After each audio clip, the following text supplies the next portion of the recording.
It's part 8 of our conversation with Richie Furay. I'm John Beaudin from Rock History Music. The tune Picking Up the Pieces reference to the Buffalo Springfield breakup. There's another song that forever is in me. Wow. Well, if you got 5, man, and I got 2 of them, I'm wondering what's going on there, man.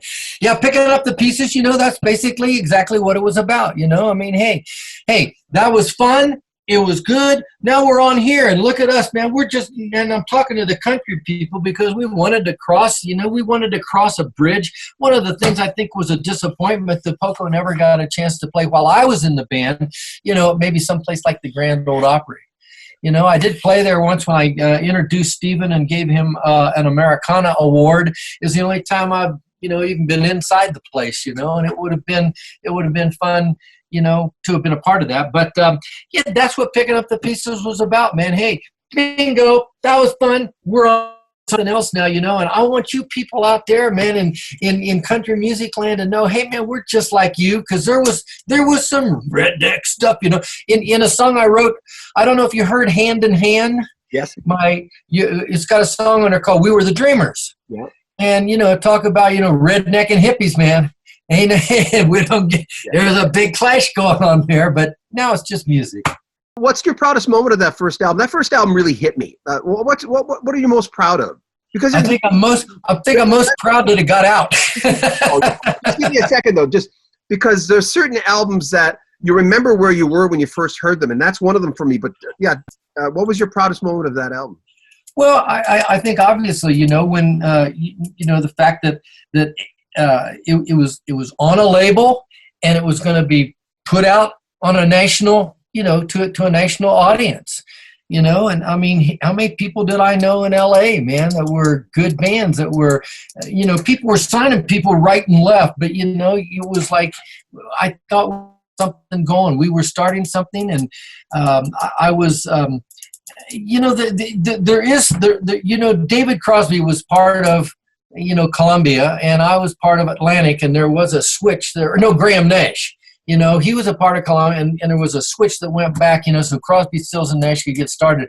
But we actually thought, man, because of what was happening at the Troubadour at the time, that, we were gonna make a big mark. But, as history would have it, it didn't really pan out that way. There were so many political things that were going on. There was managerial things that were going on between the record company and all. But, the fact that record, here we are, man, we've got a creative product that is going to be, presented to the public. Hey, that's a big deal. Yeah. You were the house band, right? At the Troubadour. Oh boy, were we ever. Yeah. Yeah, we were the house band. We traded with Doug West, to be able to rehearse there in the afternoon and play it. And we played at night, in a swap deal, because we didn't have any money and we needed some place to play and rehearse. So, and we were a rehearsing band. We wanted, when you stepped on stage, we didn't want to have to think about what we were going to do. We wanted to be able to be entertainers at that time as well.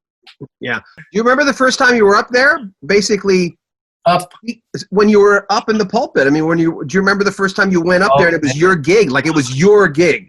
Yeah, I remember. I was actually sitting right where I am right now. And our first service was like on a Resurrection Sunday. Some people call it Easter. I don't like to call it Easter. I like to call it Resurrection Sunday, but that's just my own deal. We did that, and then we did a Mother's Day a couple weeks later, and then we started the normal routine. But I remember that very first Resurrection Sunday, I was sitting right here, and my room looks out to the east. And it was dark, and I'm going over a message, what am I going to, and I'm thinking about, I thought about what I was going to share in this, that, here, but then all of a sudden the sun just kind of come through the clouds, because it was sort of a cloudy day that day. And man, the sun came through and just shined, and there was just a peace that passes all understanding. And so that's how it all got started. And then we went down and we'd had a little Bible study going on before that, but this was now going to be the real thing. This was going to be, okay, this is church now. That's pretty cool. Make sure you comment on our videos, subscribe to our channel, and share our videos. And buy a t-shirt, help support our channel. Link in the description of this video. I'm John Beaudin from Rock History Music.